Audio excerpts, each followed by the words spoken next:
You are watching Leicester Till I Die TV.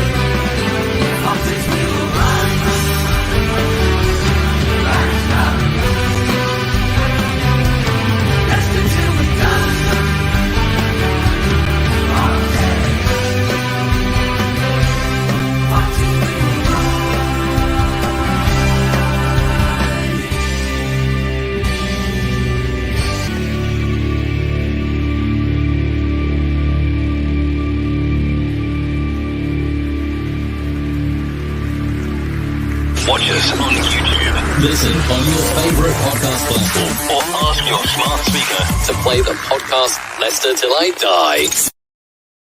Hello, good evening, good day, good morning, good afternoon, good night, goodbye. Hello, welcome along wherever you are in the world. It's LTiDtv, brought to you from Leicester Till I Die. Hope you are well. Quarterfinals of the FA Cup. I called it. I said it would be Chelsea or Manchester City. Always one of those two. It had to be. What a shame it wasn't Leeds, eh? But I want to say hello because I'm no doubt looking at the fact that they are still commenting on all my posts. Say a good evening, a special good evening to all the Leeds fans that are watching. Hope you are doing well. And I'm going to just say to all the Leeds fans, quarterfinals, they're not good for everybody, are they? Some of us make it. Some of us don't, Leeds. Did I say that out loud? I'm so sorry. You're a wonderful team. You play like Barcelona. You're lovely. Welcome along. Ronald is in. Hiya, Ronald. How are you? Thank you very much for joining us. Having gone to the Bournemouth game, what an atmosphere. What a library. It was an atmosphere where we were. The rest of the ground, well, I don't know. I think it was a library. But look, we're back to league action. And hi, Nate. How are you doing? Back at the church that is the King Power, and we are hosting Queen's Park Rangers, who a bit of a fiery game, and we'll talk about the game earlier in the season before, but they've hit a bit of form, and well, I always say never write any team off. They're actually almost as good as us in the current form. We're going to invite Alex on in a second. We'll have Brad as well, and we'll talk all about our thoughts for the weekend game. This is Leicester Till I Die TV. Thanks for joining us. Chris does it 3 hours a day. Want to do it again? 5 days a week. Oh, yes. Just for you. I love it. On the Golden Breakfast Show. This is Surrey Hills Radio. The TalkSport Fan Network is the ultimate on-demand destination for the UK's best fan-led football podcasts. Including Leicester Till I Die, independent analysis and reaction for the Foxes faithful. The TalkSport Fan Network. Unbeatable club-dedicated content created by the fans, for the fans. Follow the podcast on the TalkSport Fan Network. Well, good evening, guys. Welcome along. I want to say hi first to Alex. How are you doing? Tell us, first of all, before we get into it, otherwise I always forget, where you're from and how people can find you. There is a link in the description below, by the way, on YouTube, but give yourself a shout out. Well, hello, everyone, and thanks for having me back. I'm from the Our Generation On Air podcast. We are a group of youngish QPR fans that occasionally get together to talk about the disaster that is QPR this season. We can be found on all the usual sort of podcasting places, Spotify, Apple Podcasts, and all the rest. So, yes, thank you very much for having me back on. No, thank you for coming. We wouldn't have invited you if you'd beaten us, of course, but you're welcome. You're welcome back. Brad, JB says, think you'll beat Chelsea. Yeah, I've got to say, looking at them last night, I think they are vulnerable. But like I say, being in a quarterfinals not for everybody, is it? Leeds. No, it's not for everybody. Forest, it's not for some other teams either getting to an FA Cup quarterfinal. And you know what, Chris? I actually did watch the game. I was keeping an eye on it. And if Chelsea put up the same sort of effort they did against Leeds, we've got a chance. We honestly do. They were fortunate that they robbed it at the end and won the tie. And we said this before the draw, didn't we, Chris? You know, them and Man United aren't as scary as an opposition as you think this year, the way they're both playing. So No. you know, I fancy our chances, and I think you have to, like you say, Chris, when you get to this sort of stage of a competition, Leeds fans, it's called a quarter-final in case you're hearing. When you get to the serious end of a cup competition, you know, you fancy your chances because you're 90 minutes away from Wembley. Exactly. Although I don't like semi-finals being at Wembley, but there we go. We'll take it. I've got to say, I did want Leeds to lose so that we had gone further than them. But can you imagine? And Leeds would have probably been the harder game, actually, because we'd expect to maybe get revenge on them. They've done the double over us. If they had beaten us a third time, and if there's a good chance they could have beaten us, could you imagine the earache we would get? Oh God! You know, they can. No, not every Leeds fan. There is some decent ones out there. Believe it or not. Of course there is. But yeah, Nate's just said here. Imagine Coventry in the semi-final. Well, yes. That would be fun, wouldn't it? The only downside to that is imagine losing to Coventry in the semi-final because Coventry are up there with Leeds fans, most of them. Although, Chris, last time Coventry went to Wembley, it didn't work out well enough for them. So they did. Anyway, that was then. This is now. It's a big game at the weekend. We can't take anything for granted. But Alex, look, before we get into it, I just want to say. On behalf of all the Leicester fans, RIP to Stan Bowles. I know you're but a wee lad in nappies. I can remember him personally. I've seen him a few times, and look, he's a loss to football. He was, in a way, I think he was ahead of his time. Yeah, thank you, because he is, well, what the club said, arguably the greatest QPR player of all time, because you've got to respect the other players that played alongside him in our greatest team. But for most fans, he would probably be the one that you would say is the greatest QPR player of all time. So to lose him is such a loss. And it's been sad to kind of see the last couple of years, his deterioration with such a horrible illness. The last time I think he managed to get to QPR was 2017. Wow.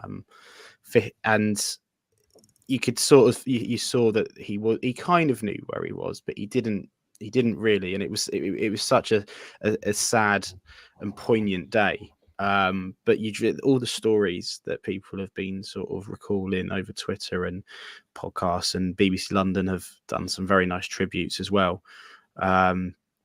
Just makes it very clear why he was so loved by QPR fans. The word so often used for him is maverick, and it's absolutely spot on, because he had that cheekiness, he had his vices, but he was an outstanding footballer, and he was not shy to remind people that he was such a fantastic footballer on or off the pitch, whatever he was doing. So I think it's that kind of he's an ordinary lad who had an outstanding talent, and he was just like one of us. And I think that's why so many QPR fans loved him so dearly. And it's so sad to see him gone. Indeed, 100%. And I'm 100% sure they will have sort of, a minute's applause or silence for him before the game. Now, this is the first game since, I think, is it? It is, yeah. Yeah, I think there's plans in place to honour him we've got a game against West Brom in the week. So that'll be a very difficult game for a lot of fans. Because you're at home, and so it will. I mean, 255 appearances, 70 goals, 72 to 79. He was with you. I know he went on to Forest, but he only played for them for 19 times. That Brentford, I think he played most. He did like the London teams, didn't he? I'm just looking here, where he went to Orient, then to Brentford. But the thing is, he only played, and I wasn't being disrespectful to the rest of the team, but it's like our 70s team. We never won anything, but we played like Brazil. But everybody will name 2 or 3 players, but there are 11 players. It wasn't just Frank Worthington and Keith Weller. There were other players in there. But I think it's scandalous that, only 5 appearances for England. Yeah, I mean, I think it's, as you can tell throughout his career, I think it was quite a struggle for him to get on with certain managers. And there's, many a story of him just falling out despite his talent, because he wouldn't, his pre-match warm-up was a trip to the bookies to put a line on. He wasn't doing any sort of proper warm-up. That was it. He would show his face, disappear, then be there for kickoff. Yeah. It sounds funny. As a manager, you probably hate that. It takes a special type of someone to get the best out of that situation. And there was one story I think I heard about him playing for England. Supposedly, one of the players was given a big team talk about how, it's an honour to play for England. You shouldn't need to accept any money to play for England. Just playing is good enough. And Stan stood up and said, "If you're not going to take your money, I'll take your share then." So yeah. He's that sort of cheeky guy. Yeah. And it at the time, I was lucky enough to meet him quite a few years ago. He just happened to be walking down the road towards QPR. I met him, and I think that he still had that sort of twinkle in his eye then. He was, I think I was such a young lad at the time, obviously, that I would have never seen him play. But I knew exactly who he was, and I hope it felt sort of special that he had that kind of influence over someone of my age, that I knew how great he was, regardless of that. Ronald says there, Stan Bowles was a fantastic player, and QPR were a cracking side when he was playing for them. I mean, we know, don't we? We have Steve Lynix, who's an ex-player, and on the channel. Well, hopefully he's coming back tomorrow. He's been off for a while, a few issues, but he said, hasn't he, Brad? Some players, the manager would be giving the team talk, and they'd be sat on the bog with the door open, having a fag, listening to the team talk before. It was different times, wasn't it? Yeah, it was, and it was probably why we remember them so fondly, because it was like that for a long, long time. I mean, you even jump forward a few more years past his playing time, and you talk about Razor Ruddock and your Gascoignes in the 90s. And people today might think, "Oh, that was very disrespectful. Going for a pint and a team talk." Some players didn't need it. You said the word maverick there, Alex. There were some players, and you could say George Best, you could say Weller for us, Worthington, Gascoigne. Them sort of players, they just didn't need to know what they do. They just did it. They turned up. I mean, I can't remember. There was a manager that talked about a player, and I think it was Jimmy Bullard, talked about a player who they'd signed on the day, got him hammered. Turns out he was in the starting 11, and he played the best game of his life. Some players just have that knack about them. They don't need to be there, and it's a generation that's sadly forgotten in football, because it's so weird to think about it, isn't it? The likes of Adams and players like that just coming for a pint 10 minutes before kickoff. Yeah. Like, what? Totally. Different times. And in a way, it's a shame we've lost it. It is very robotic these days. But look, it's football. We love it. And we've got a game, 3 o'clock Saturday kickoff. I forgot what they were like. But Alex, I want to come to you first of all. We're going to talk managers. I could say new. I mean, he's not new now. He's sort of been there 6 months, hasn't he? But and I know your predecessor, who was in situ last time we played you. I don't think it was just before. I think it was a few games before he left that we played you. Was a bit of a hero, ex-player again. This guy, was he a bit of a? I mean, I'd never heard of him, to be honest with you. I had to Google him. I guess a lot of you guys did when you appointed him. Yeah. So Marty was, I think, it was the game against you. After that, Ainsworth was relieved of his duties. Oh, it was that game, was it? Yeah. Marty then came in pretty quickly after that. But I remember, I think we've appointed quite a few managers recently, but I think it was after we had been discarded by Michael Beale, and we were about, I think the options at the time were obviously Neil Critchley or Marty Cifuentes. And Marty was still managing at the time, doing pretty well in Scandinavia. So it would have cost money basically to get him, and Neil Critchley was on a free. So we went with him. So it is. But in the end, he's ended up back with us. And I've been really impressed with a large bulk of the work that he's done so far. It's, you don't want to sort of be overly critical of the situation, because he's taken on a very difficult challenge with the players that we had, the situation we were in. But the difference between the team that walked out against you guys last time and the team that could walk out on Saturday, just the belief in itself that it could actually get a result in the game now is drastically improved. And you know what? At the time that we last talked, that's pretty much all I wanted, just to actually be in a lot of games rather than be content with drawing or losing. I mean, I think last time we played you, and we'll look at your season in a second, but, I said to you before, when we played Stoke recently, and I'd said to them that, you'll be safe because there's three worse teams than you, and I was including Rotherham, Wednesday, and yourselves, and you were all, and I don't mean to be nasty here, but you were awful at that time. Yeah. Now, after we'd played Stoke, I went, actually, I think there might only be one worse team than you, because you put up a fair fight against us. But, and I'm not even going to attempt to pronounce the guy's name, because I don't, we'll call him Marty, it is easier. Absolutely, looking at the teams he's managed, like Ruby, St Andrew, Lost Hospitalate, Sandyford, AAB, Hammarby. Like you say, you'd have to Google him. But, 21 games he's managed for you, it says here, 7 wins. I mean, that is probably more than you'd had all season before that. It's quite probable. Yeah, it is. Absolutely. Since, I think, the turn of the year, no team is in the bottom half of the championship has won more points than us. And to hear that after sort of like enduring the dross that we had to in the first half of the season, one, slightly annoying, because you knew that some of the players there were better than the results that were coming out at the time. Yeah. But, you can't help but just be really happy with that.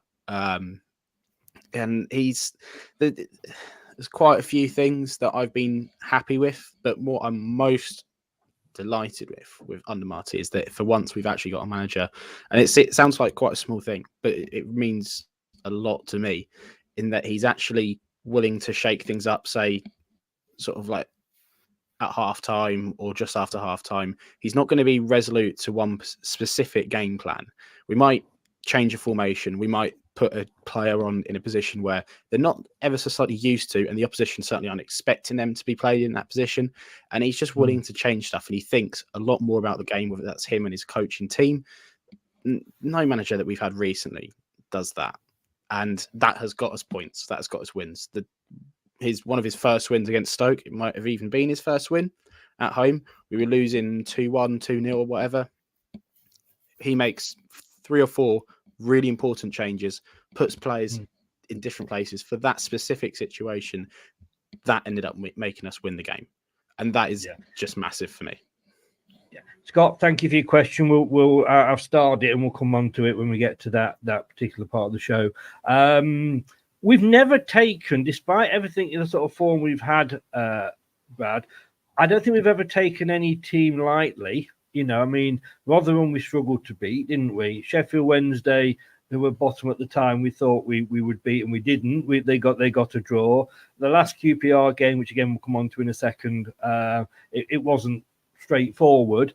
But obviously, we've just lost. Apart from in the league, we've just lost 2 games. Middlesbrough and Leeds, who have both now done the double over us. Chinks in the armour. We needed a performance, I think, because that Leeds performance was dire. It's probably for me the worst we've played all season, and that's not all joking aside with Leeds fans, that's taking nothing away. They deserved the win. They put the ball in the back of the net. We couldn't.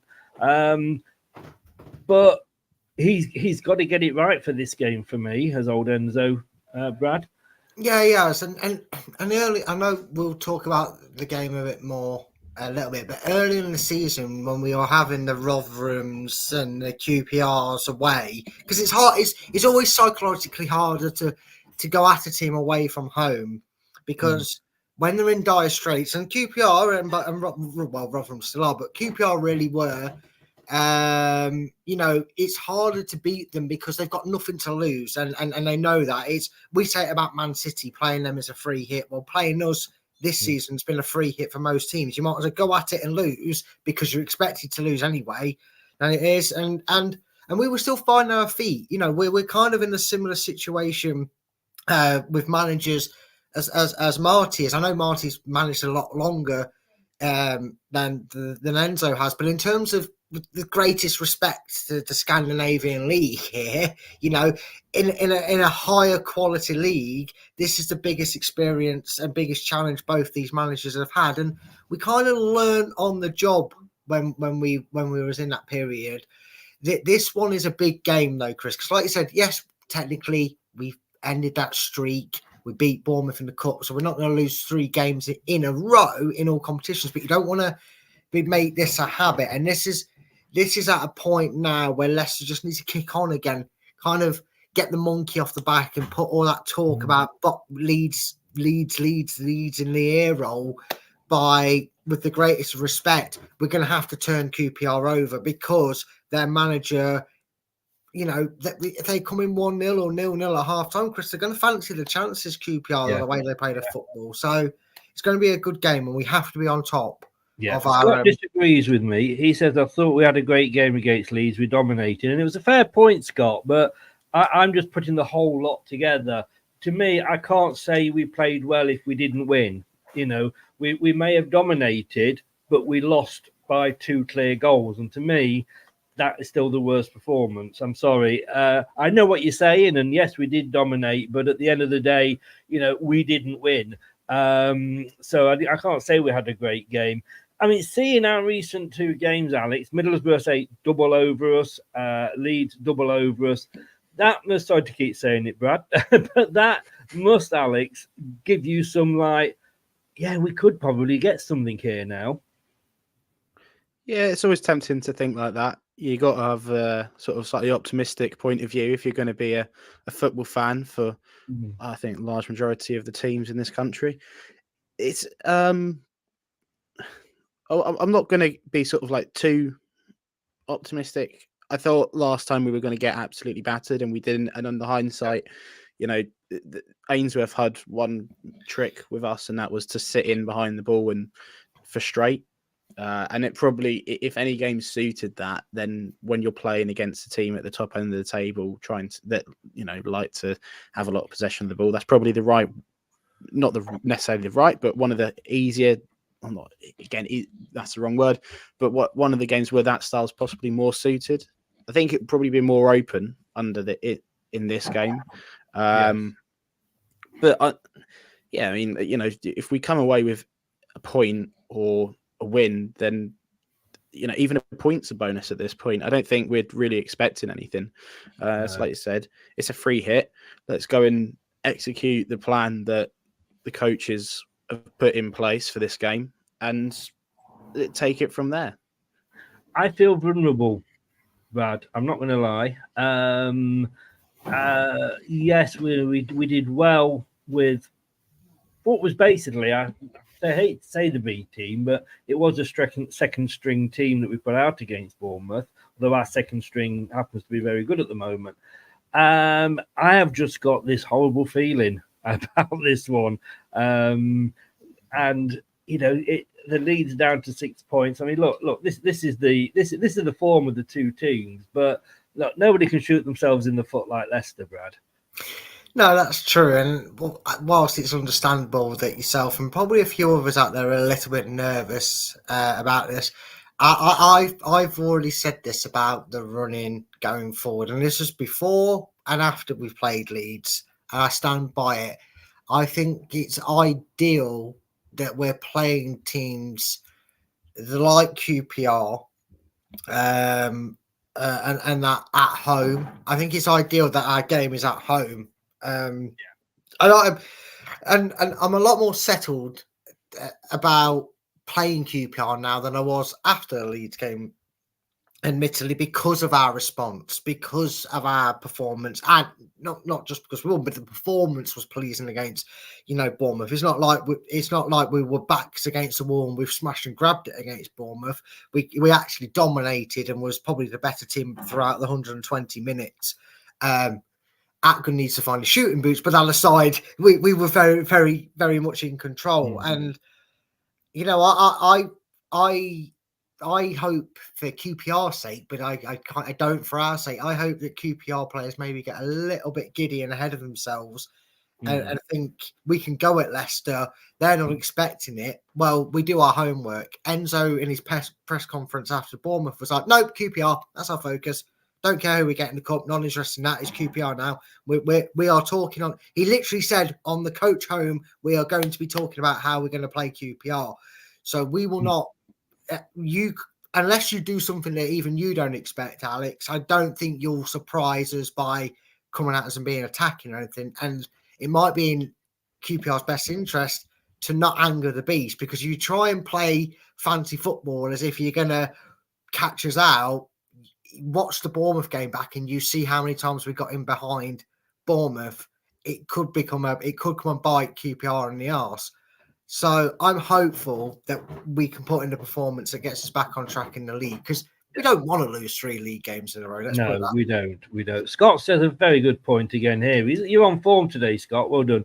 We will come good again. Just need the fans to make more noise as the players will play up to it. I actually, and I've got to say, I was trying to do a match day vlog, because normally, Alex, I do watch-alongs, but because the Bournemouth away game, I live just outside Bournemouth, so it was like a home game to me. And it was an FA Cup, so they had to put on where we normally get like 500-600 tickets. We got just short of 2,000, so I was able to get some tickets.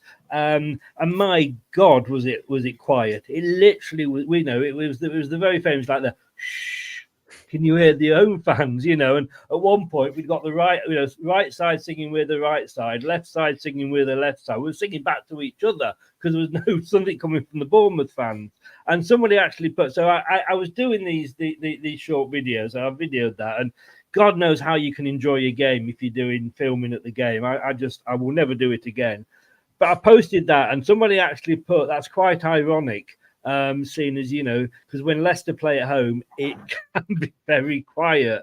I hope you don't have a good start to the game, because I think if you do, I'm not sure how the crowd will react. But looking at that, that's your season, that's our season. It literally is almost like you've printed one side of the paper, open it up, and it's printed on to the other side. Talk me through your season there. I know it's going to be painful, but. Well, there's crucially, you see, right at the end there's a little uptick where we are outside of the relegation spots, and that might not last longer than a week. It might last until, hopefully for our sake, it stays like that to the end of the season. We don't know. Crucially, we've managed to actually get that mental difficulty slightly conquered, because there's been 3 or 4 teams that we've played.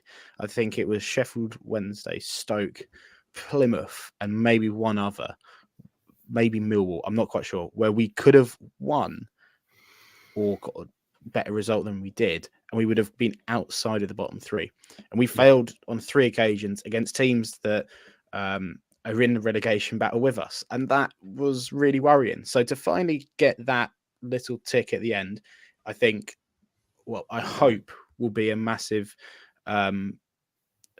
boost to the team and a real big kind of encouragement to know that they can do it, and it's not that difficult to do it. Obviously, this week is probably one of the more difficult games that we will get in this run-in, but that, I think, is absolutely crucial.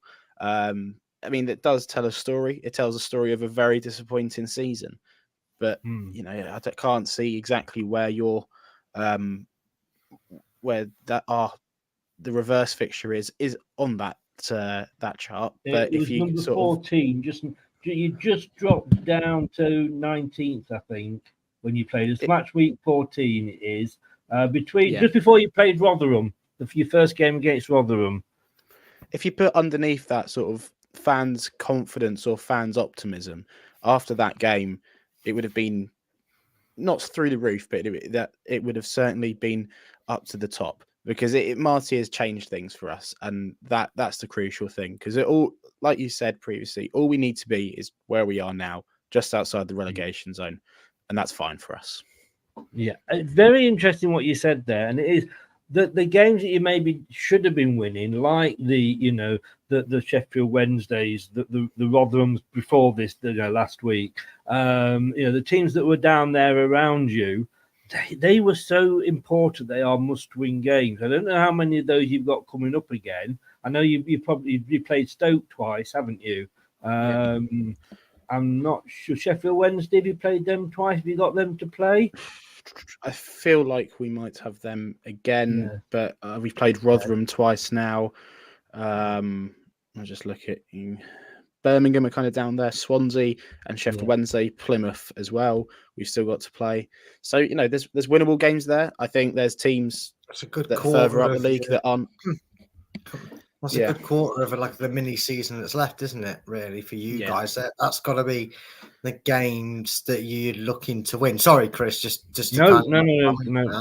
Because if I'm right in thinking, after us next, you have West Brom, so do them games become more pivotal for you as a fan to think, well, if we get what we're expecting against Leicester and West Brom, and that's the proverbial zero, there surely become games that you've got to really hope you're winning, aren't they?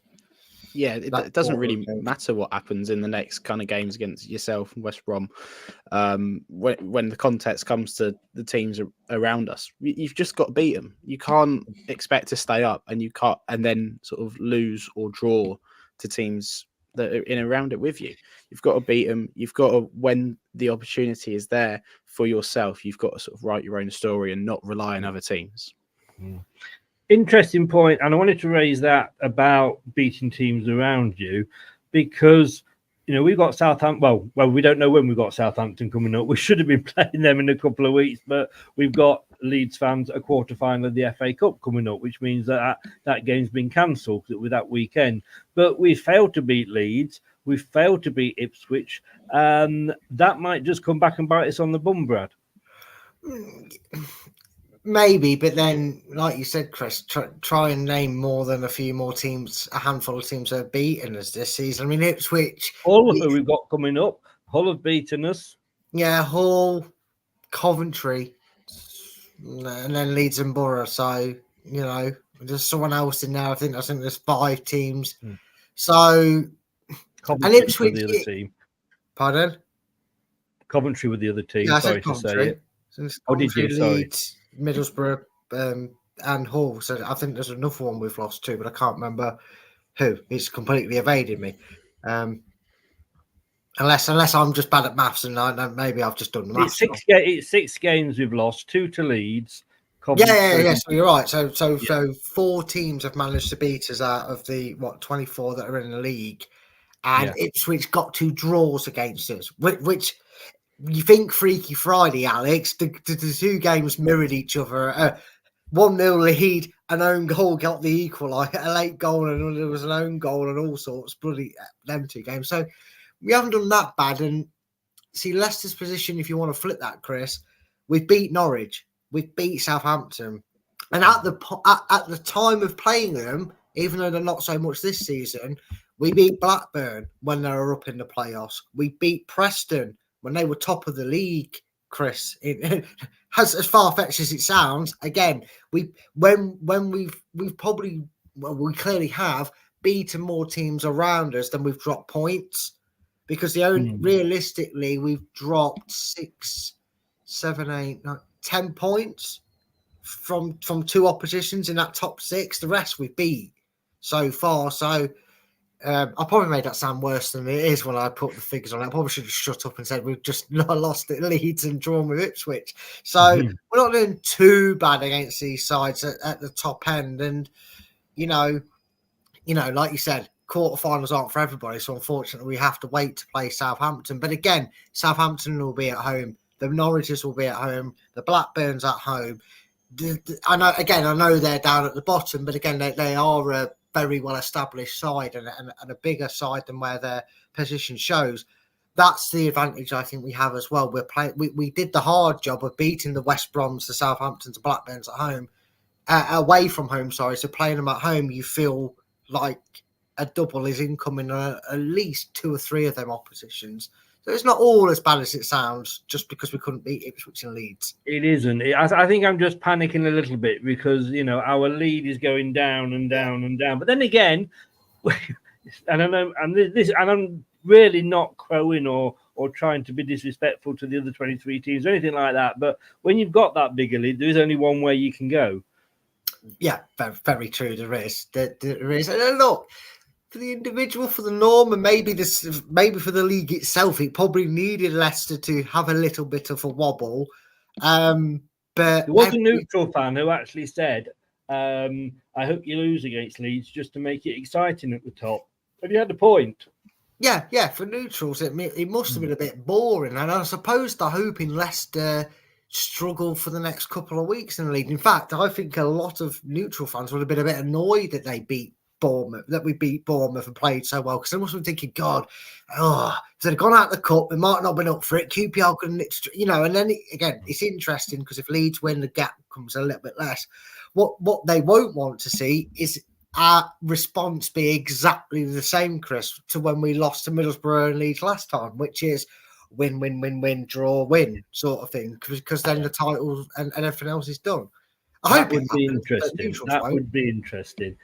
Talking about tough games though, and I've got to say, fair play to QPR because and it's hard. But I think I went into the last game thinking, or maybe I didn't, because I think we played this after Sheffield Wednesday. I'm not sure, but I just thought like it's a game that on paper, and let me just say on paper, we should have won quite easily.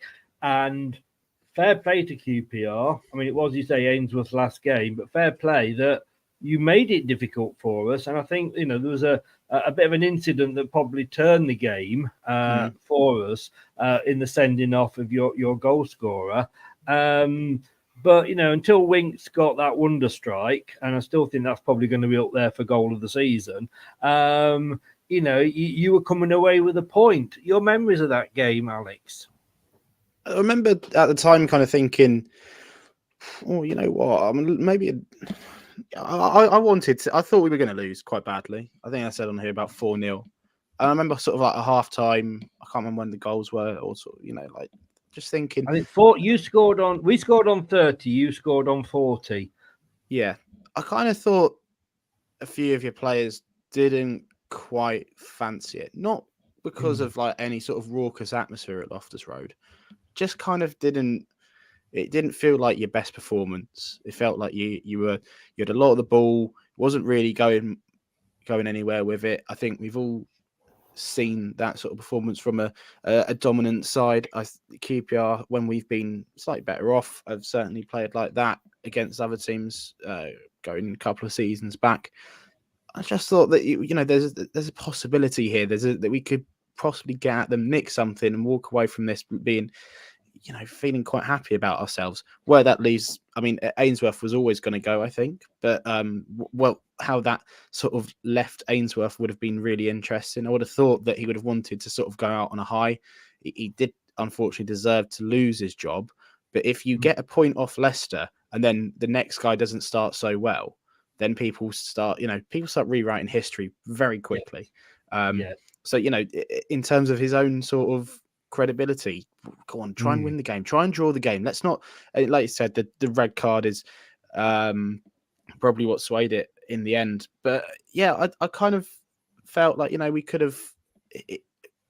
we have gone at you a little bit more, or if we go at you, does the game open up and does it become a lot easier for you to pull us apart? Probably. But, like I said, I think that style of play under Ainsworth suited that kind of game where you're not expecting to win the game as it is. You're expecting to probably lose. And when you don't lose as badly, it doesn't feel that bad. It doesn't, you're sort of slightly shocked by it. Yeah. That's not how we wanted to carry on. And, the game going forward, we might lose by a bigger scoreline to you, but at least we're actually trying to win the game. Do you think he would have gone whatever then? I mean, if you'd managed to, okay, whether you'd have won the game or not, I don't know. But let's say you'd managed to get that point, and with 11 players on the pitch and, without us having a wonder strike, it would have been 1-1. You don't think that would have saved his job? No, there was I think the week that Marty was appointed, I was invited on BBC London to speak about the appointment and Ainsworth's sacking, and they had a Norwegian or Scandinavian journalist on who had broke the news originally that we were looking at Marty, and he said on that program that we had been looking at him for at the very least a month, had pretty much offered him the job, already like 3 weeks before we played you. And this was something that had been in the pipeline for a while, basically. And you could tell that from Ainsworth as well. I think you look at his body language at the game, he knew he was gone. It's a shame when you've got ex-heroes of the club that come back and it doesn't work out for. We do quite well, don't we, Brad, at getting rid of opposition managers? We've done that a few times in the recent years. But your memories of that game, as I say, I was relieved to come out of that with 3 points. Yeah, I was. I mean, the red card and definitely changed the game. And again, you look at that, and it wasn't a shaky period for Leicester, and not in terms of results because we were winning games, but we were going through that 2-1 to the Leicester boys sort of thing where we only just beat Rotherham by the same score line.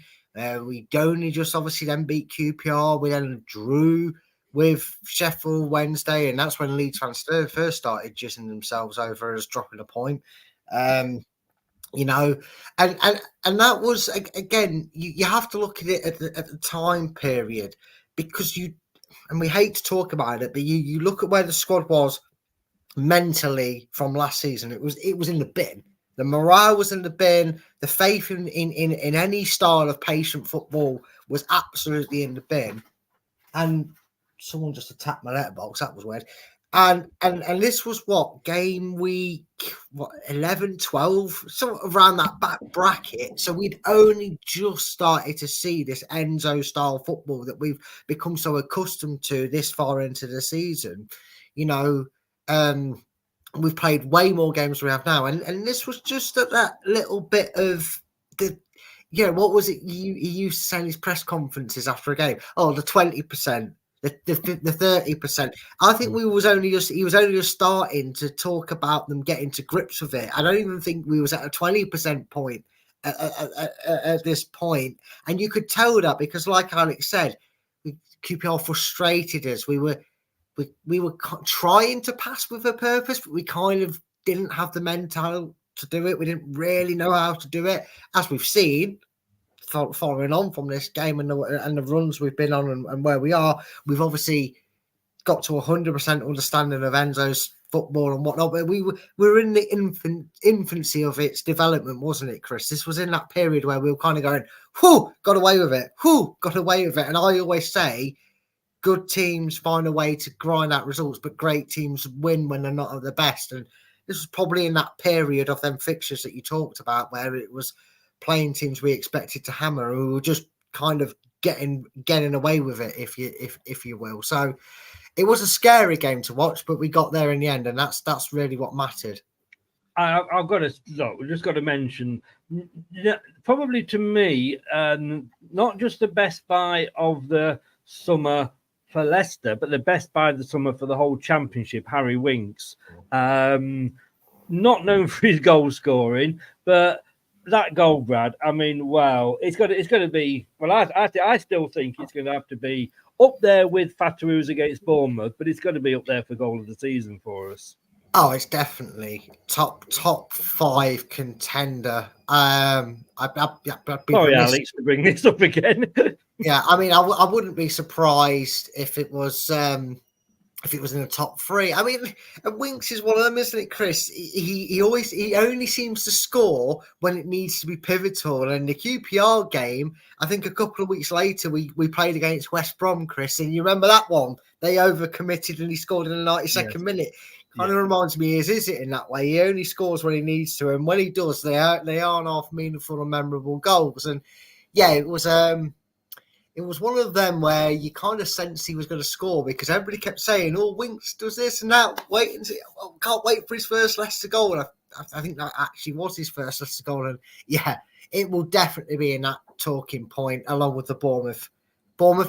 I would say Bournemouth, Fatu's goal, this, and then JJ's versus Cardiff is my top three so far this season. They've all been fantastic goals. So yeah, you're right, Chris. Player of the season and contender for goal of the season.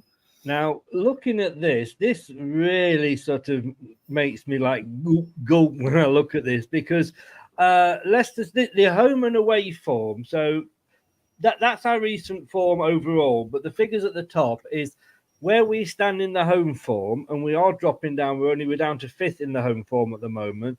But QPR, and we said this earlier, Alex, you're 4th from bottom, and yet there you are on away form. You're mid-table. Yeah, I mean, it's just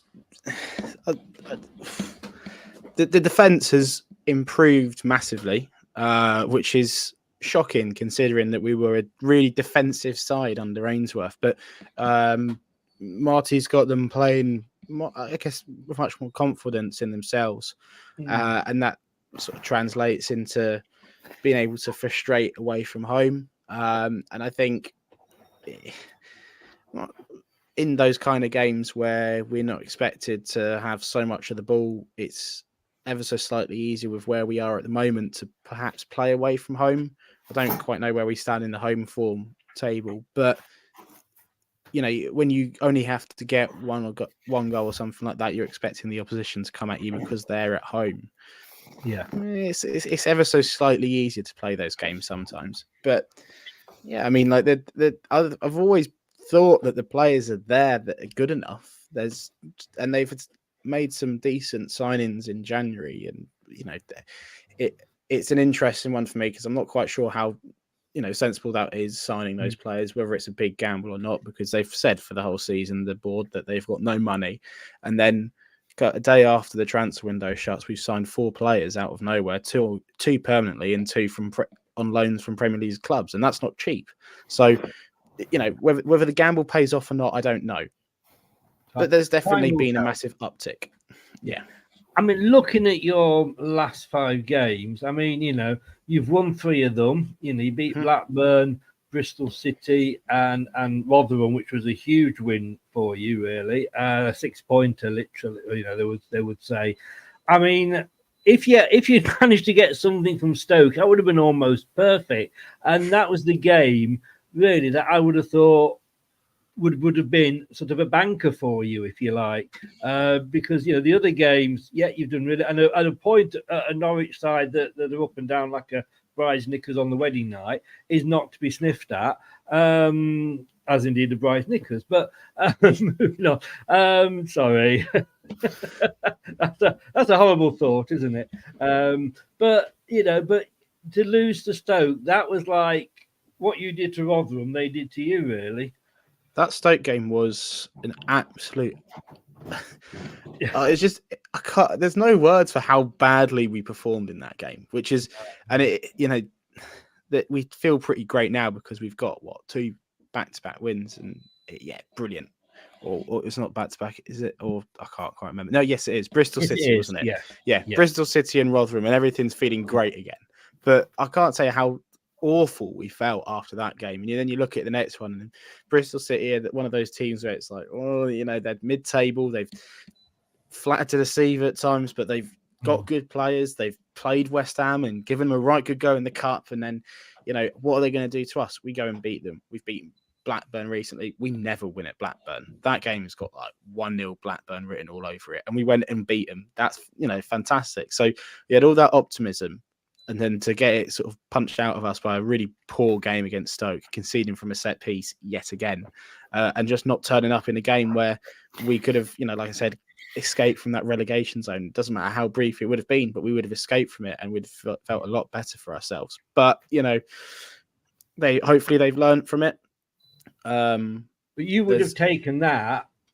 Oh, earlier in the season, you'd have taken those 5 games, wouldn't you? If you'd said that, I would have thought you were mad. I wouldn't have believed you that was going to happen. We were, so far off the pace. It was ridiculous. Yeah. But that Stoke game, if you want to know how to beat us, that Stoke game is a prime example. Just get a corner, basically, and you've got a pretty good chance of scoring. Well, Brad, looking at ours, we're actually kind of worse in the form table, but I was impressed because I was actually behind obviously one of the goals when we played Bournemouth, and at one point, like before when the players are warming up, they have 2 goals, don't they? Because they have one that they practice, and I thought, hey, to leave the 2 goals there, we might have a chance of scoring because we can. I mean, to say that we've scored more goals than anybody else this season, we have not been able to find the back of the net in those recent games. And we missed, Eunice ran his little socks off, just couldn't work out where the net was. And that seems to be our problem. We'll at the end of the game, if it's okay, Brad, we'll pick a team. But that has been our biggest problem for me.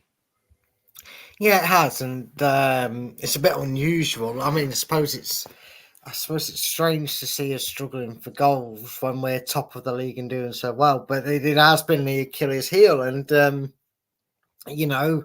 it's something that I agree with what you said earlier, Chris. I feel like I don't know what's changed in the world of football so much, but I just feel like if away games are better and easier to play and watch than the home games, because every home atmosphere has just been depressing, not just at the King Power, where Bournemouth that was a full stadium and it was football in a library you lot were singing. So I don't think it's just us that suffer. In fairness to Bournemouth, and Craig Craig was a Bournemouth fan. He's the best mate. Actually going out for a drink with him next week, and their full stadium is like half of most teams. Yeah, granted, but normally the small stadiums are the ones that make the biggest atmosphere. Yeah. You remember Filbert Street in comparison to Premier League grounds, Chris. So, you're expecting it to be a bit cagey, a bit hostile, and it was. It was actually quieter than a library. In fact, I heard the people, in the library say, Bournemouth were saying to the librarians, keep the noise down, please. Yeah. But, this is almost, without getting too arrogant and reading too much into a league position, but this run of fixtures, I'm including Sunderland in that, and I don't know who comes up next for us, because I think it was supposed to be Southampton. That's been rearranged. I don't know, but these next couple of games, at least, Chris, the QPR and Sunderland, that's where we need to at least be finding our goal scoring form. But because before we played these 2 games, we put 5 past Stoke. And we won games quite comfortably. In fact, we were winning to a canter against most teams. So, do we have to win 4-5-0 to kind of get us back in the goal scoring form? No. I would take Leicester having 5 shots on target and scoring 2 of them and winning the game 2-0, or scoring 3 of them and winning the game 3-1. I think QPR are a much better outlet than they were even though that we only beat them 2-1, but when we played them there at their place. But I don't think we need to batter them to kind of get ourselves back in goal scoring form. I think if we just play well and take our chances, we can still win comfortably, whether that's 2-0 and 3-1. And we have done that at points this season. I just hope over the next couple of games, Chris, we manage to find that bit of rhythm back in front of goal. We've got Sunderland away on Tuesday. Yes. Then the following Saturday, the 9th of March, we're away at Hull. So there's 4 away games, because then we've got Chelsea. Now, it says here Saturday the 16th at 3:00. Whether it will remain as that, there's only 4 games, obviously, in the quarterfinals, and all 4 will be on telly. You can guarantee we're going to get a garbage kickoff, because it'll be Chelsea on telly, and it'll be stupid time for fans. Yeah, and then you've got Bristol City away on the 29th of March, which, if anybody is watching, happens to be my birthday. Just saying, just leave it out there for anybody, 29th of March, guys. All right, just so you know. But looking at those there, I mean, all right, so we've scored 7 in the last 5 games. So have yourselves, Alex. Games over 2.5 goals for both of us, it's 3 out of 5. And games where both teams have scored 3 out of 5. This is going to be a 4-4 thriller, isn't it? Well, yeah, I wouldn't have much confidence in us scoring 4 goals. Well, us at the moment, to be honest with you. I think it stands a pretty good chance that you guys could certainly put a few through past us. There's still, we're still down the wrong end of the league. Whilst we have more optimism of getting out of our situation, there's still glaring problems with the way that we're playing. He's trying to get us to play a more progressive way, I guess you could say. It involves passing out from the back. And Asmir Begovic really struggles with this. So the goal that we conceded against Rotherham directly linked to 7 minutes at the start of the game where we couldn't pass the ball properly, basically. And it just puts you on the wrong foot. So in the end, eventually they were just sort of hitting the ball long, which this weekend, depending on which striker plays up top, is fine. I think we've got 3 physical strikers that should be able to at least contest the high ball. That's not really an issue. It's the fact that we put ourselves under unnecessary pressure when passing out from the back, and that makes a lot of QPR fans nervous. And I think that's probably, I'm sure your boys would have done their homework, and that will just, that will be a very easy way to try and exploit our weaknesses. The second thing as well is corners and free kicks. We just cannot defend them. It's shocking. It's plagued us this whole season. Honestly, giving away a corner is probably more likely to score the opposition. More likely probably to score from corners against us than penalties. Yeah, we probably sounds like us last season, Chris, doesn't it? It does. I was going to say that. Corners give you 5 penalties, I would fancy our chances, but give you 5 corners, I'd be worried. It's not that isn't good enough. And the Stoke game was another example of that. We're just losing our markers, letting them run in at the back post and score a really easy goal. Yeah.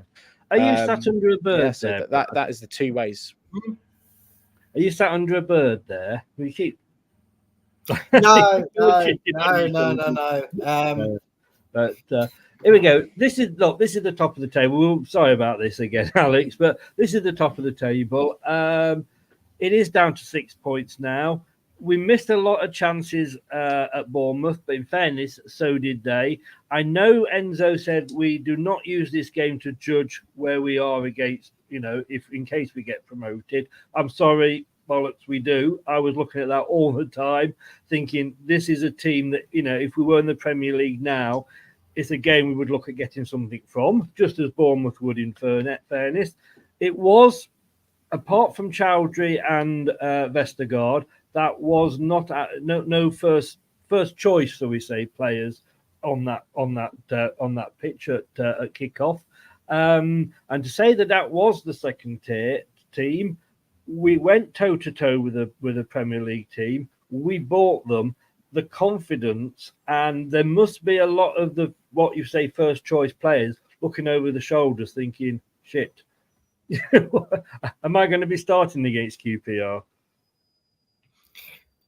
Well, I mean, yeah, that's what you want, though, isn't it, Chris? I think that's the joy. I think that's the headache every manager wants. They want to see that competitiveness. The one thing you can sometimes accuse players of, and we kind of accused certain players of it last season, rightly as well. Well, I'm not saying it isn't justified, because it is, because I think Kane had it at Tottenham. It's no competition. If you don't fear for your spot, yes, you don't want to play badly, but you also sit there and go, "Well, I played badly, but who cares?" Personally, I'm still going to play next week. I'm still going to play Tuesday night because they can't play anyone else in my position. So I'll just, I'm not saying these players down tools or anything. What I'm saying is when you're in a bad run of form or a bad bit of confidence, it's hard to get out of it when your mentality is, well, it doesn't matter if I play badly because no one's going to take my spot. Whereas like you said there, Chris, you saw the reaction and the way some of the players played. Cody's a notable factor. We'll talk about him later on, I'm sure. For me, if you're your love child Vestergaard, I'm not saying you're worried, but you're going, whoa, I've got two. Well, he's out, isn't he? Because he's got 10 yellow cards. That's what I mean. So that's going to have him thinking. I did love the chant when he did that one at the end. If Vestergaard scored, no, I think it was the corner singing if Vestergaard scores, we were on the pitch. Yeah, that summed it up. But yeah, 26 points ahead of 7th. I mean, that's mad. That just doesn't comprehend that sort of gap. And I don't want to be in the playoffs, but it is the safety net, I guess. And looking at the other end, Alex, I mean that must look good for you. You're not next to a red dot anymore. Well, yeah, as you saw with that little chart earlier, getting out first time since September or something like that, we've been outside the bottom 3. So it's been a long season, and I've been enjoying the many benefits of this week of not having to see my team with a little red dot next to it. So yeah, it's a step in the right direction, and that's what they've got to take from that Rotherham game into this one, so they're more than capable of getting results. Maybe not in this game, but certainly games in the future.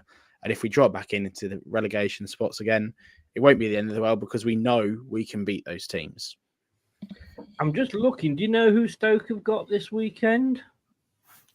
I'm not sure, but last weekend we were pretty confident that most teams around us were going to lose, and then Millwall went and beat Southampton. So I think it's at this point of the season where we're more concerned about who we're playing and what we can do, because you can't rely on the opposition.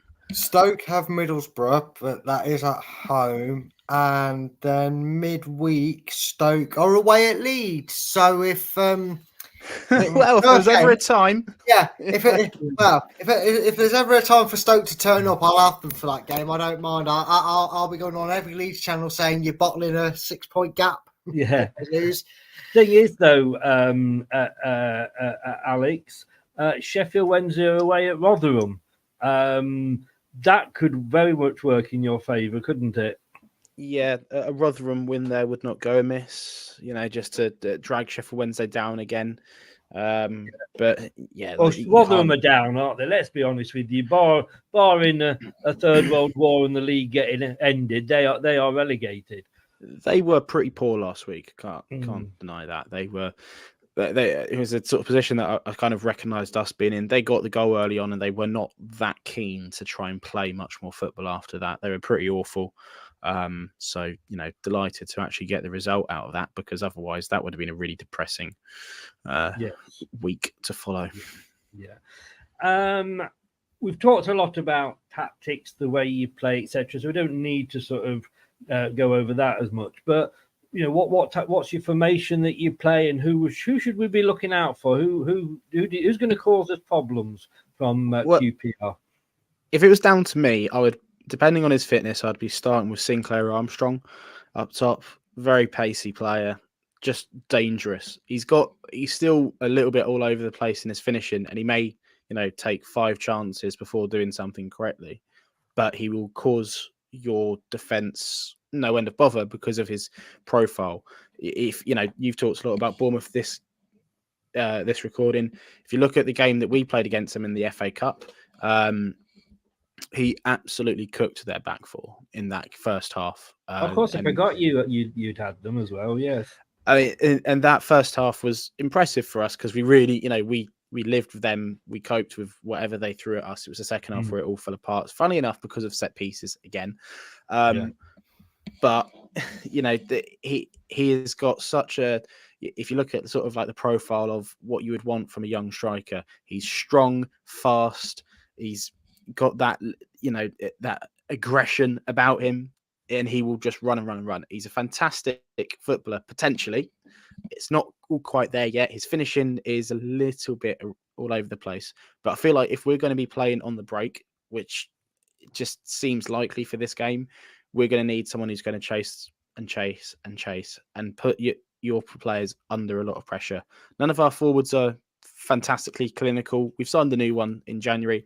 We don't really know how he's going to fare. He scored 1 goal so far against Norwich, and that was brilliant because it got us to a draw. But long term, I don't know how well he fits into this game because I honestly haven't seen him enough. Apart from that, the other player that's been getting rave reviews is another January signing, Lucas Anderson, who played under Marty in for AAB, I think it was. He has a striking resemblance to Jesus, and if he leads us out of the bottom 3, then he may well be Jesus. But he, you got a competitor there, Brad. So yeah. Well, I'll out Jesus you anyway. I'll speak to my dad, make sure it doesn't happen. At least not on Saturday. When Brad sports his beard, Alex, which he hasn't got today, obviously, when he sports his beard and his hair's a bit longer, he is Jesus. I mean, I was incognito, Chris. I was hoping it wouldn't get brought up, but miraculously, my name got mentioned in turn. Yeah, I've had a word. I've had a word with him, Alex. We're going to beat you on Saturday, but I'm going to make sure you stay up while it's much appreciated. You'd take that, wouldn't you? You would take that.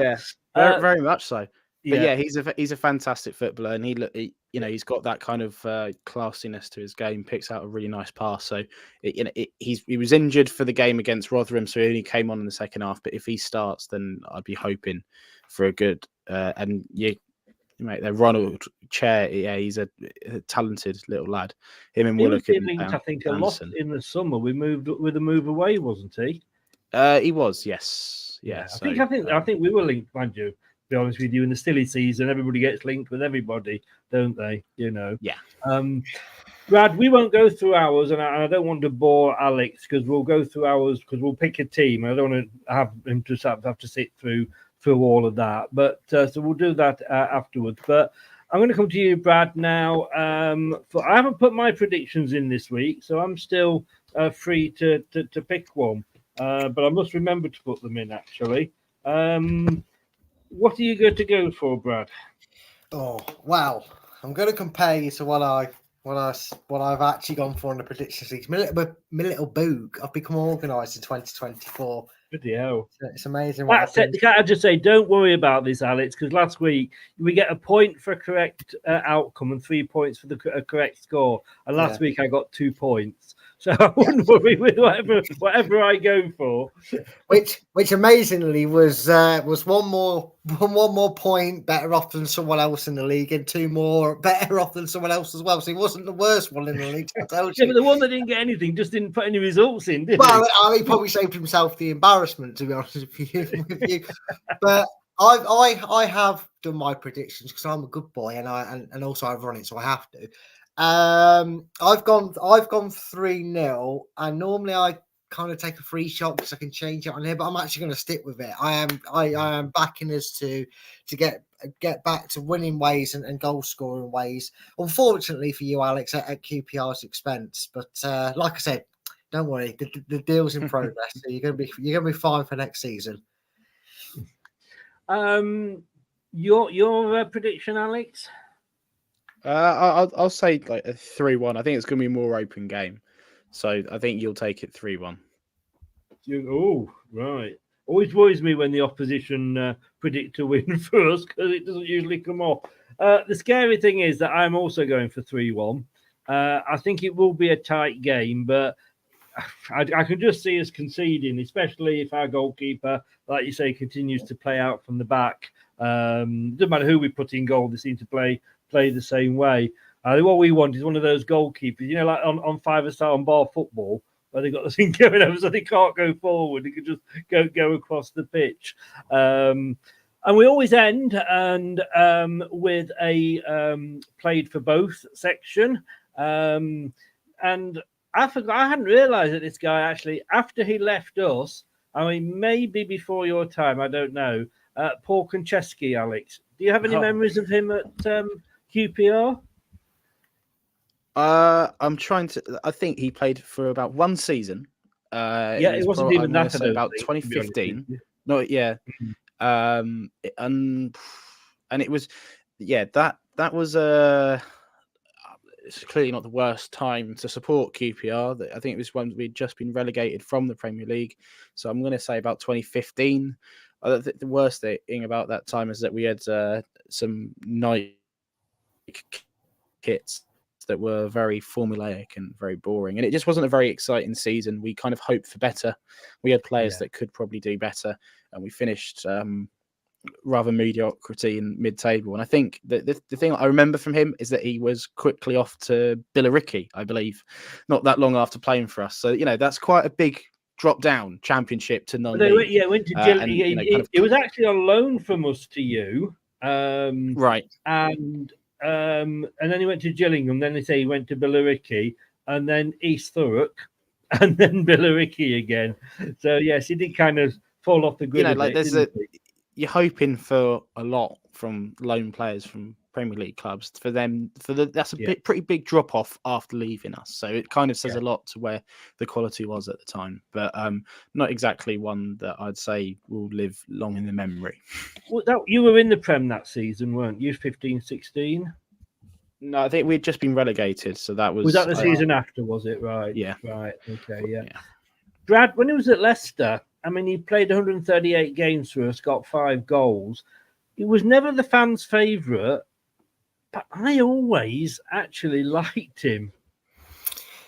Yeah, I still remember his goal against Wolves. We lost the game, that one, but he scored a screamer with his left foot. I think the problem is with Paul Konchesky is when your mum has to come on Twitter and defend the reason you were so poor to get in a Liverpool side, you kind of just tarnish your reputation ever since then. I didn't hate him and I didn't love him, but Chris, you've disappointed me. You've really disappointed me. I don't fill in for Craig this often, right, Alex? And every time I think I've filled in for Craig, he's disappointed me with his beard at both. Because I was expecting an icon of the game. I was expecting a guy that played in the Premier League for both clubs. Yeah, that's it. The man, Super Les Ferdinand. Where was he, Chris? Where was he? He never played for the Prem. He never played in the Prem for us. Did you not do him last? Was that not last time's one? Was it not? I seem to remember that season we went back up and we kind of had like Martin Keown and all that. I think we did. Sorry, Alex. I think it might have been a champion. It may have been a championship season, but I know I still expected you to use him nonetheless. Well, I couldn't. I'd already used him last time. All right. I'll let you off. No, he was with us 2003 to 2004. That was the season after. Then it was. I knew it was a 3. I couldn't remember. Yeah, that was when we were the Derby and Jones Retirement League for ex-Premier League club players. God we were. If you'd finished your career in the Premier League, come to Leicester. That's saying he was 29 games played, 12 goals scored. So now you see Ronald's with me here. Well done, Ronald. Les Ferdinand is the first player that came into my mind. That this is it. There hasn't been too many. That is the problem. Did Danny Simpson play for QPR? I don't know. Do you remember him at all, Alex? Danny Simpson? Sorry, Danny Simpson. Yes, actually, yeah. He played for us the season we won at Wembley, and then went to you guys the season after, I believe, and then played because we obvious. These obvious ones that I only just thought of and remembered now. I think he was always hard done by. Like I think at the time he got released because we wanted to sign Mauricio Isla, who was a Chilean right wing back who had played very well in that World Cup that had gone on that year. And then after about 5 games, Harry Redknapp abandoned that tactic to play wing backs because Rio Ferdinand in the playing centre back was so bloody awful. Wow. But yeah, I mean, also he was a tad naughty boy, Danny. But we love him because he was part of that team. Alex, thank you so much for coming on and giving your time up again. Really do appreciate it. Just give everybody a reminder as to where they can find you. Yeah, it's Our Generation on Air. We're on Spotify, Google Podcasts. We're on Twitter as well. All the usual places to find a podcast. Brilliant. Like I said at this before we came live, I can't explain why, but I do have a soft spot for QPR. So I really hope you stay up. Basically, because I want Stoke to go down. Sorry, so I do hope you stay up. But just don't start on Saturday, will you? Just wait till afterwards, then start your great escape. But no, thanks very much for coming on, mate, and all the best for the rest of the season. Thank you very much, and you too. Cheers. Take care. Thank you, Alex. Bye. Alex's link is in the description below, by the way, and we thank him for coming on. I didn't want to go through our team because it can get a bit boring for an opposition player. I don't usually do this because normally, if I'm honest with you, we know what team's going to be in advance. But I think today, after that game yesterday, what I'm interested in is not the team that Enzo will pick, Brad, but the team that you will pick if you were Enzo. So let me just bring this in. I'll get a bold cap. Please. Right. We can probably still do it this way, actually. You probably can't see that because it is quite small. I'm struggling to see it, to be honest with you. But I'll go onto this screen here. So I'm guessing, are you going for Mads Manson back in goal? Yeah, it has to be. Look, Stolarczyk is a great goalkeeper for the cup. Reminds me of Faxad under Keller and in his days. But it is Sam Madsen straight back in goal. There's no question for me on that one. Yes, no, you're quite right. And Stolchak, whatever one, let's call him Jakub.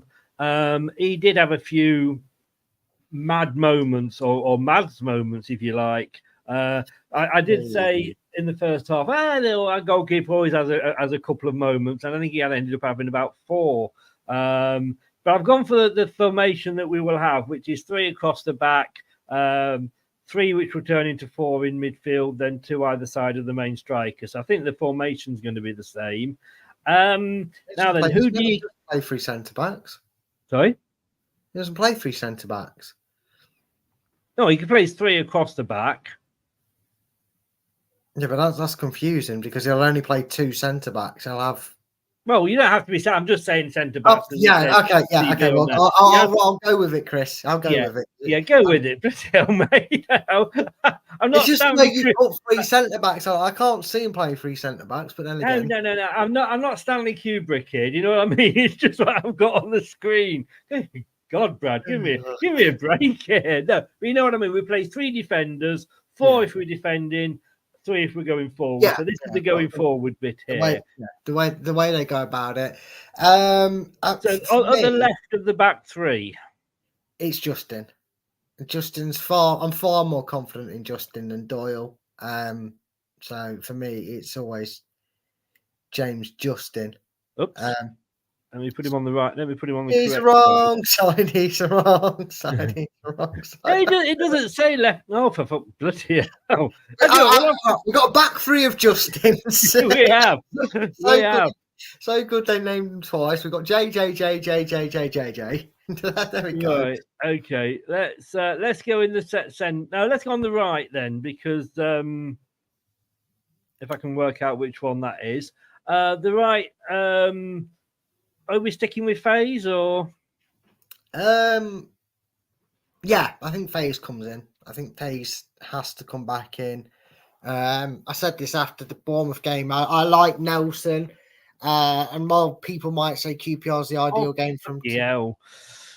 Look, don't worry about it, Chris. At the end of the day, the formation looks wrong in my eyes. So as long as we've got the back 4 in some way or another, I don't care anyway. We'll get there between us anyway. But yeah, I know people might look at QPR and say, "Oh, well, let's get Nelson playing." I think Nelson's a player that needs to come on if the game's kind of done. For me, I want FaZe. I want the experienced players coming in and taking us over the line. There you go. Now you can put Justin on the left. I've made him have a meltdown, folks. I only bitched him out. You have made me have a meltdown. Right, so Faze is going to be there, I believe. It doesn't sort of break it down on the right-hand side. No, I use this, and it can be a pain in the arse to figure out as well. There we And go. I don't, and left and right centre backs, I potato to me. People say he's a Yes. left side, I don't care. Now, we're going for Ricardo on the right. We certainly are. I think Chowdhury can play down as a great player, but I think there's Bloody hell, for God's sake. You'll get there eventually. Don't worry about it, Chris. I tell you what, we should win because the bloody opposition will be confused. Yeah, I know, right? They're definitely, we've got them well and truly stumped here. We have. Now then, Vestergaard is banned. Yes, and the reason I've stuck with Wout Faze is because I'm going with Connor Cody. I think you can't have Nelson and Faze in the same squad because they're too dissimilar, and I think you need that sensible head to allow Faze the freedom to play the way he does, and Cody and Vestergaard offer that because they're experienced. They're in the 30s, so they're not as quick, although Vestergaard against Bournemouth proved he can handle it at that level, I guess, but it would be Connor Cody for me that comes in. If I can find him. If not, just put Jim Bob the third in. Some of them don't register, do they? No. Because I had a player when I used this app and I couldn't find him. And when I used to do this with Craig, I actually had to put Makalele in because it wouldn't find him. Can't remember who it was now.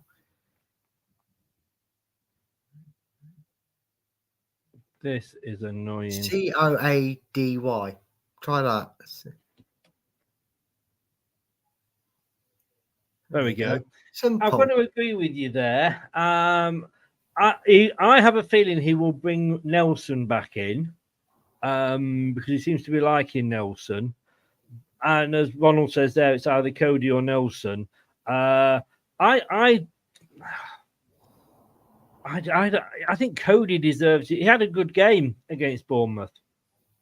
Yeah, he did. And Enzo's still singing his praises. He said he's going to have a pivotal part to play in this season. And he didn't kind of deny or not acknowledge the fact that he could imagine that, you know, he praised his professionalism because he said it would be easy for him to be frustrated that he's not played as much this season, but he's got a hell of a role to play. And I do feel like this next quarter of fixtures, Chris, with the teams we've got coming up, we need an experienced head, and he had a fantastic game against Bournemouth. He didn't put a foot wrong. Well, apart from that time he slipped on the ball, but the other side, he had a really good game against Bournemouth. And he did. And I know Nelson came on after 105 minutes. That was just to give somebody a rest. But, yeah, you know, I just, I feel very bad for him. And I'd be surprised for me if Nelson doesn't start. But, yeah, I agree with you. I would definitely go for Cody. I think with this run-in, and Nelson's done nothing wrong. There's no reason why Nelson shouldn't be starting. But I just think Cody's got that old head on him.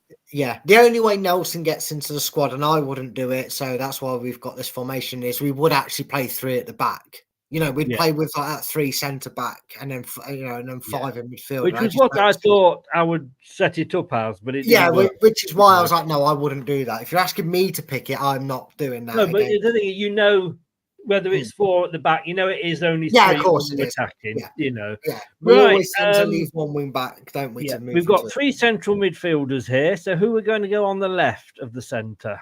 I think he's kind of been sat on the naughty step a little bit. Maybe, you know, had to give his head a wobble and refocus. But for me, on the left, guys, it's KDH.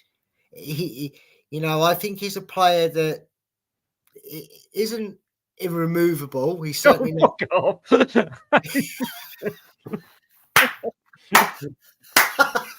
Clip it, please. Just put a mark on it. He specifically was told left. Yes, no, and I looked at that. Look, left's on top at the bottom, and yeah, the next one, left's on bottom of the two. Work that one out.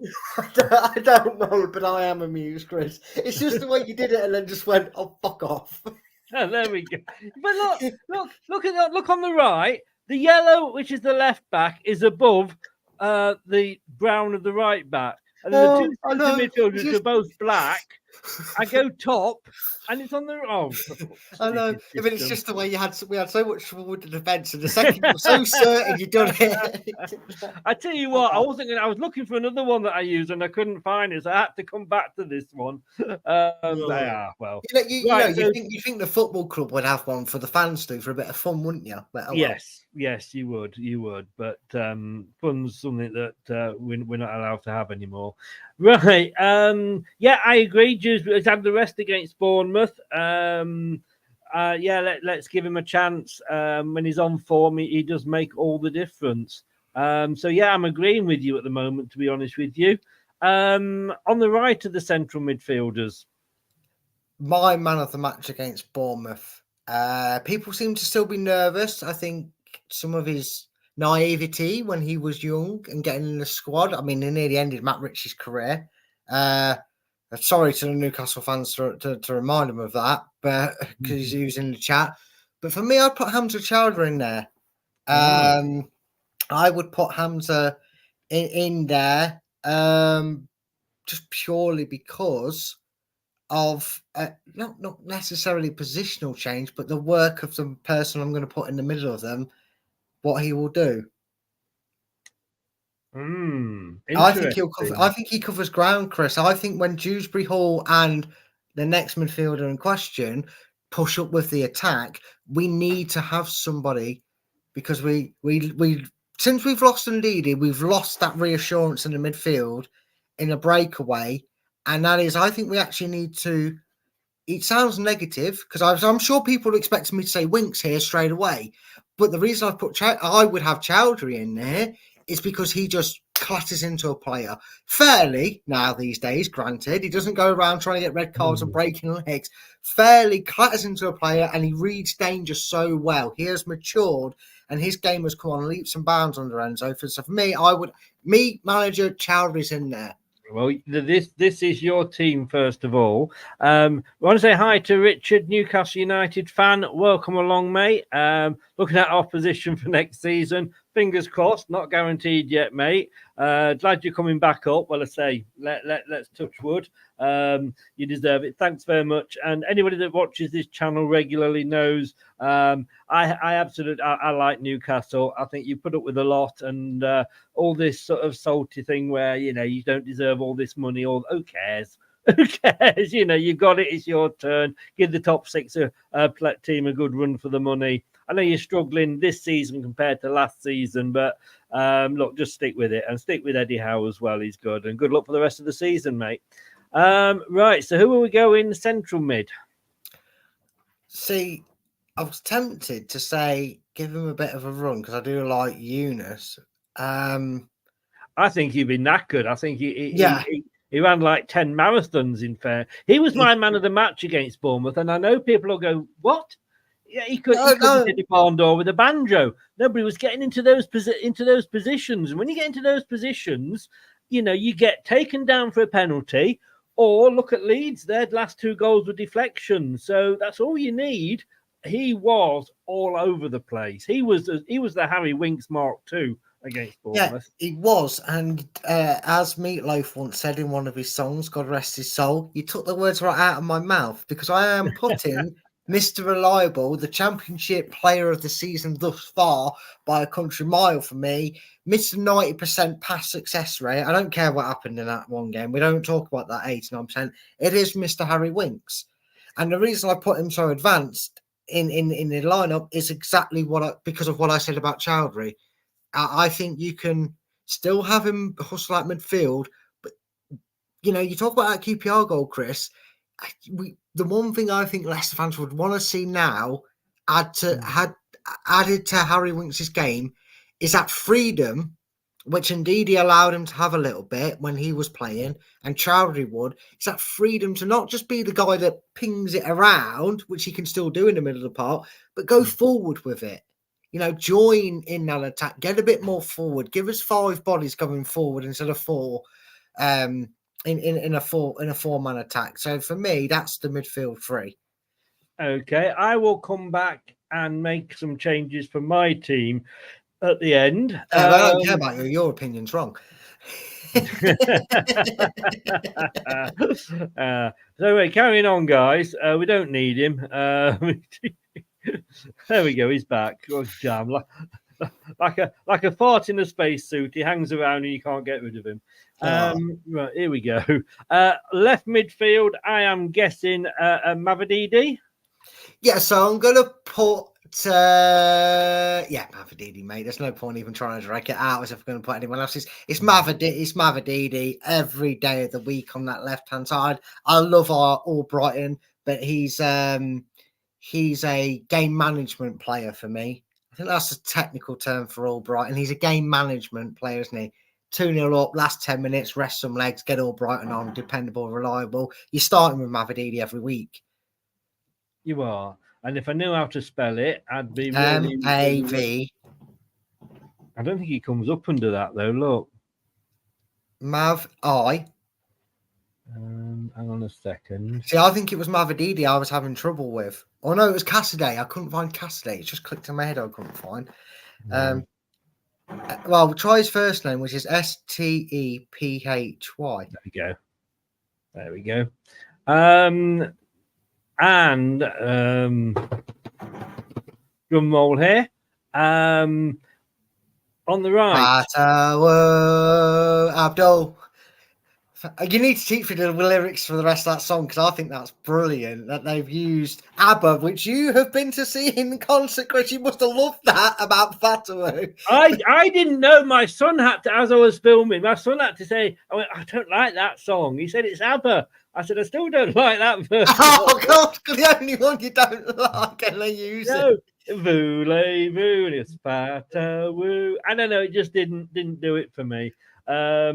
But yeah, I agree with you. Now, I don't care if they say you shouldn't fall in love with a lone player. I'm writing him love letters. I'm in love with the bloke. Oh, I loved it afterwards, and you can see him. He was being filmed at the end, and he was dancing around. He's got his phone out and he's singing along. Yeah, and what a goal! I mean, he's been trying that all season, and it very rarely comes off. My God, did that come off? I mean, he played that ball to absolutely nowhere. Now, normally, he's had Pratt or he used to have, Ndidi. They work so well. I mean, Pratt has got this understanding with him. And literally, in fairness to him, went down the side, got the ball, played it back to him, came on the inside, and we thought, here we go, row X or whatever, which is how it's been all season, in fairness. Wow, top bins. Fair play to their keeper for getting a hand to it, to be honest with you.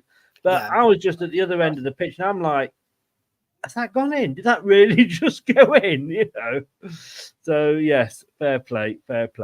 Now then, talking of love children, yours came on. He did, and he played well. And in fact, I didn't note this because we didn't. You did do a little bit of a review with Kate, but it wasn't like a proper review, no. which is why we had the beauty on instead of the tactical break. In fairness, I thought if I had you and Craig on, I'd still be doing it now. Well, yeah, of course. Well, you don't just be getting on to me talking as well. That's the sad part.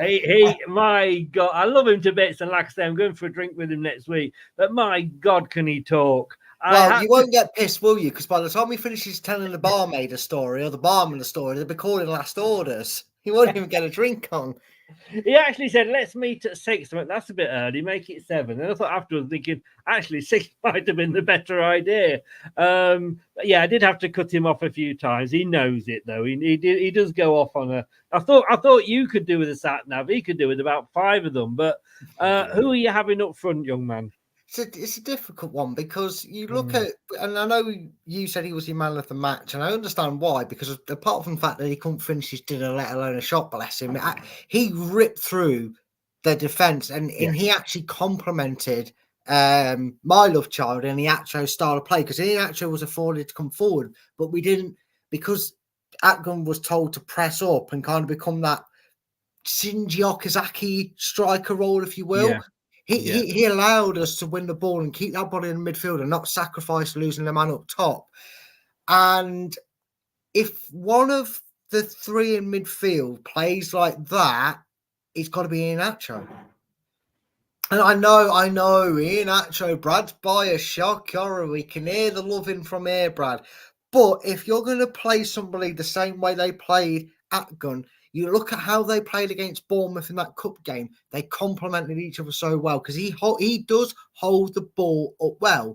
And if there's a point in the game, Chris, where we've got to get the ball forward quickly and allow our players to catch up, I don't want anybody else holding that ball up. I don't want Daka holding the ball up because he can't.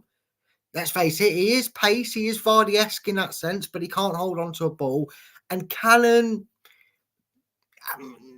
can do it, but not consistently enough. And I feel bad because I feel like he needs to run in a team, but I'm putting Ian Acho in because I feel like him, Fatawu, and someone in that midfield, that they make a great connection of a three. So, yeah, go on, play the music, play the love music if you want, but that's who I'm having, given how it went. Would I play? Yes, you fucking would. Well, all right then. As soon as you insisted, I will play this for you. Your opinion is wrong. Oh, okay. I'm going to disagree with you. I really am. Because like Sean Locke said there, your opinion's wrong. Yes. Yeah. Okay. So I agree with Hermanson. Justin, yes. Ricardo, yes. I think Ricardo made a big difference when he came on against Bournemouth. Faz, I don't see how you can leave him out, to be honest with you. And he's had a few runs forwards. He can get into the box, can't he, as well? Reminds me a bit of Harry Maguire when he does that. And I agree 100% with Cody. I think he deserves a run out. I think he will go for Nelson, but I would go for Cody as well. Now, when we get to the midfield and forward, this is where I'm going to disagree. I thought Marchal had a good game. We forget he was in the starting lineup at the start of the season, wasn't he? But I'm going to go with Dewsbury Hall for you, but I can't go Chowdhury. I'm so sorry, mate. I would bring him on if we were, struggling and we needed, or we're just trying to hold on to a lead. But I'm going to put Winks there. You can't put two Harry Winks on. I told you this with JJ. Just because you like him doesn't mean you can make two of them. Hey, we might win if we have two Harry Winks on. Now, the other Harry Winks, the middle one, I don't believe it. No, I don't. I so want to put Dennis Pratt in because, look, that would be indeed his role. We know that if he's fit, don't we? That would be indeed his role. But by the time he actually comes back, he's not coming back till April. You can't just throw him straight into the team and expect him to be up to match fitness. So I don't know if we'll actually even see him before the end of the season. We'll see. I think the only reason you might do, Chris, and I hate to say it, is because it'll be his goodbye match. It'll be his chance to say goodbye to the fans. Yeah, but that would be the very last game, So, but I know what you're saying. So the first choice when he was injured was Cashaday. Let's be honest with you.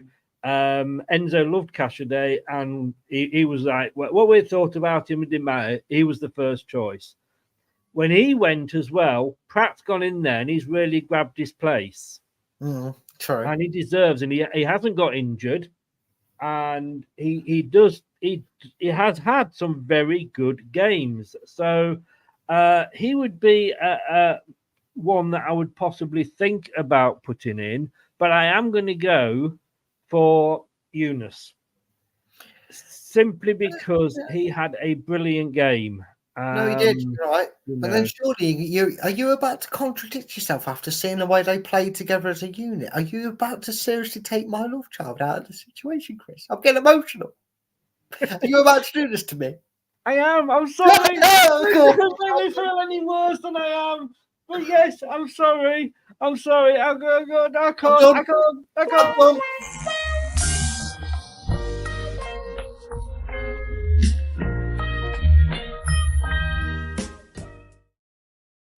I can't have my love child. You can't have Hey, yours. mine's not suspended. It's not my fault. Look, you see different things on the telly than you do when you're at the match. And look, I know my eyesight isn't 20/20. It's more like 5/5. So we were kicking. I would expect Iheanacho to be at the other end of the pitch, in the second half, because that's the way we were kicking, and he's a striker. But I didn't see enough of him to convince me. And I think he had the role, like you say, he holds the ball up. I think that's what we needed to do in that game at that point, because we were ahead. We needed to sort of say it. But I'm gonna surprise myself here, because Trevor Benjamin's back, isn't he, Chris? Hey, don't you be knocking the Benjamin, all right? Trevor Benjamin, who had more clubs than there is clubs in English experiment. Had more clubs than Nicholas, the golfer. I'm going to go for Thomas Cannon, and again, it's a tough choice. So I've gone Atgun Cannon, but I could easily just go Pratt and Cannon. Oh, Pratt and Daka. Look, Cannon, I'm going to go for up front. Daka. He has missed a few sitters, hasn't he, just recently? He has, but a bit like Atgun, the goals he has scored, no matter what people think of him, he's been in the right place to get on the end of them. Exactly, yeah, exactly. There's that argument to make. But then again, Cannon didn't let us down. He scored like 4 or 5 in 6 or 7, didn't he? So, fair play to him. So that would be... I don't know Atgun or Pratt. I really don't. No, you know what, Chris? I back your statement. I like Pratt, and I didn't see Atgun getting back in the team too easily, but I think he's warranted to start. I think against Bournemouth, I think Enzo's style of management, and then me personally, I'm with you, Chris. I appreciate the fact that he worked his knackers off for 120 minutes to get back in the team, and I said, go on, prove him wrong. Create them chances against QPR on Saturday, and I guarantee you're sticking a few away. So I'm with you. If you're gonna take Iheanacho out, then you can't put Pratt in. We got to agree to disagree, because I don't mind losing Chowdhury, because I was just trying to be a bit conventional, and I do think Chowdhury deserves a start. I think the front's going up, but it is hard to not pick them two in the team. So if you're gonna put Atgun in, I'll agree with you, but I am, simply because. If I was him, I'd have been walking off that pitch going, "You dare drop me now?" Yes, his shooting was everywhere, but whose hasn't been recently? Very true. I mean, you look at it, we've scored. Yeah. 3 goals in 3 God, games. we're not relying on the strikers for goals, Yeah. And we've not been creating a lot of, on target, have we? I know we created a lot against Middlesbrough, but we only had 1 on target, as you pointed out, Chris. So, we need somebody to be finishing these chances, and no one else is taking them. So why not? Yeah, and like I say, you look at Leeds. Let's say 2 goals at the second and third goal against us. Both of them were deflections, I think, weren't they? Yeah, horrible. So if you put the ball in, if Eunice is having shots and they're going wide or they're going over, it only needs to hit some QPR player on the arse, and it's in. Of course. So and he was doing that. He was scaring, and you could see the Bournemouth players didn't want to tackle him in case they brought him down. He frightened them to death with his pace, didn't he, Chris? Yeah. And like I said, giving them chances on Saturday, he probably takes them if he's trusted to do it. And Enzo's telling him, "No, do the same again. I bet you to take one." He probably will. Yes. Now, I don't think that is the team that he will go for. For me, I personally think Iheanacho and Chowdhury will be picked to secret. I think. Look, QPR are there. No disrespect, the guy's gone, but I think they're there for the taking. If we play defensive against a team like, a team in QPR's position, we might as well have Brendan Rodgers back at the club. We've got to go for it. And Chowdhury is one to bring on if we're defending a lead. or we just want shoring up in midfield. I think we'll see Nelson. This is what I think Enzo will do. Nelson instead of Cody, Pratt instead of Atgun, and possibly Daka instead of Cannon. I think those are the three changes he would make. But then, in Enzo we trust. Yeah, of course. No matter the lineup, he's going to do it, Chris. And you're right. If you're not going to, Chris, if you're not going to play defensive against Bournemouth in a cup game when it's not your full strength side, you're never going to go defensive against anybody, let alone QPR. And again, it's at home. We have to go for it because I think what you see on paper can get fans riled a little bit, and you don't want to get to 35 minutes and.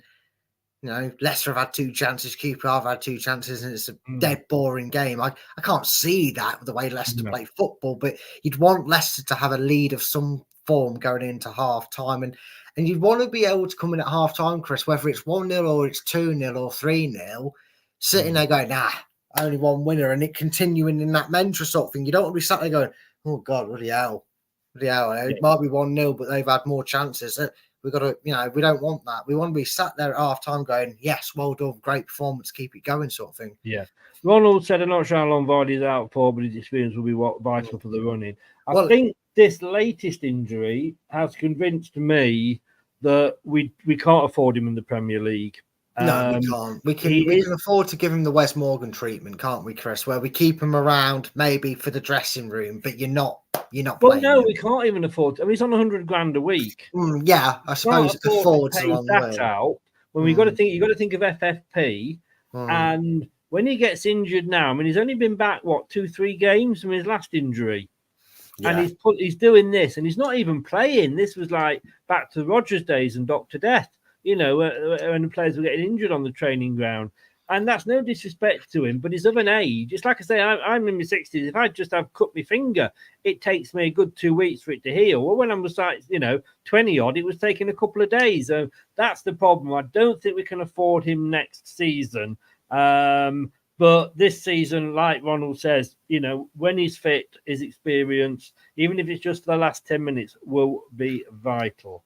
Yeah. Brad? Thank you very much, sir. It's that was interesting. I've missed that picking the team actually, and yours was wrong, mine was right. But hey, never mind. We'll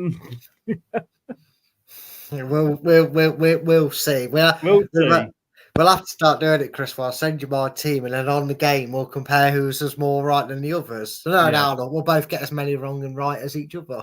Indeed. Right, I need to do the predictions. Quickly stay on for 2 seconds because we need to talk about that.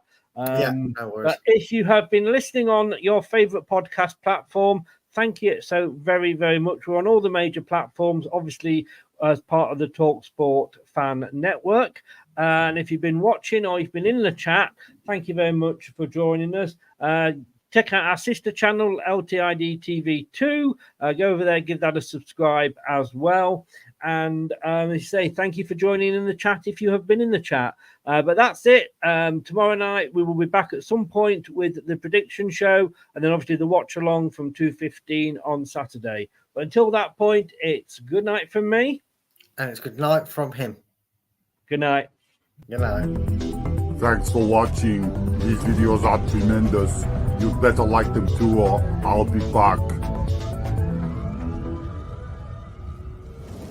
The TalkSport Fan Network is the ultimate on-demand destination for the UK's best fan-led football podcasts. Including Leicester Till I Die, independent analysis and reaction for the Foxes faithful. The TalkSport Fan Network. Unbeatable club-dedicated content created by the fans, for the fans. Follow the podcast on the TalkSport Fan Network.